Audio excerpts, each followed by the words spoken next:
Hello dear student, কেমন আছো? I hope প্রত্যেকে শুধু ভালো না, ভীষণ ভালো আছো। স্ক্রিনের উপর একটা কোশ্চেন দেখা যাচ্ছে, তাই না? এই প্রশ্নটা মন দিয়ে আমরা বুঝবো, পড়বো, তারপর অঙ্কটা করব। একই ভূমি ও একই উচ্চতা বিশিষ্ট একটি আয়তক্ষেত্রের ক্ষেত্রফল এ এবং একটি ত্রিভুজের ক্ষেত্রফল টি হলে এ এবং টি এর মধ্যে সম্পর্ক হবে 3a equal to 2t, 2t equal to a, 2t equal to 3a আর t ইকুয়াল টু 2a। একই ভূমি ও একই উচ্চতা বিশিষ্ট আয়তক্ষেত্রের ক্ষেত্রফল a। চলো আমি একটা আয়তক্ষেত্র অঙ্কন করি, ঠিক আছে? এ বি সি ডি, ঠিক আছে।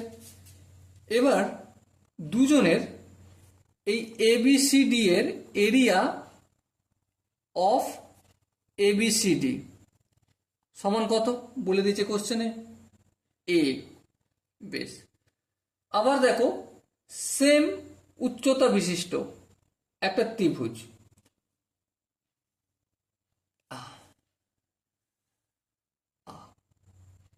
সেম উচ্চতা বিশিষ্ট একটা ত্রিভুজ, এখানে নাম দিচ্ছি ই। ত্রিভুজ এ বি ই এর এরিয়া সমান কত, টি। বেশ, এবারে দেখো আমরা ক্ষেত্রফল সংক্রান্ত উপপাদ্যের কি থিওরিম পড়েছি, যে এই এ বি সি ডি এদের ভূমি হচ্ছে এ বি। হ্যাঁ, আবার দুজনের ভূমি এ B C D R A B E, ত্রিভুজ আর এই চতুর্ভুজ দুজনের ভূমি হচ্ছে এ বি। হ্যাঁ ঠিক। আবার দুজনের একই সমান্তরাল যুগলের মধ্যে অবস্থিত, দেখো সিডি। হ্যাঁ, তাহলে কার ক্ষেত্রফলটা ডবল হবে? এই এবিসিডির ক্ষেত্রফলটা ডবল হবে।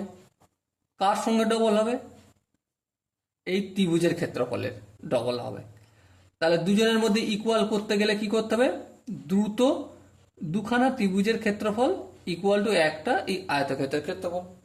সো দেখো এখানে যে অপশন সি রয়েছে 2t ইকুয়াল টু a, ওটাই আমাদের সঠিক অপশন হবে। Okay, so dear student, I hope তোমরা কনসেপ্টটা বুঝতে পেরেছো।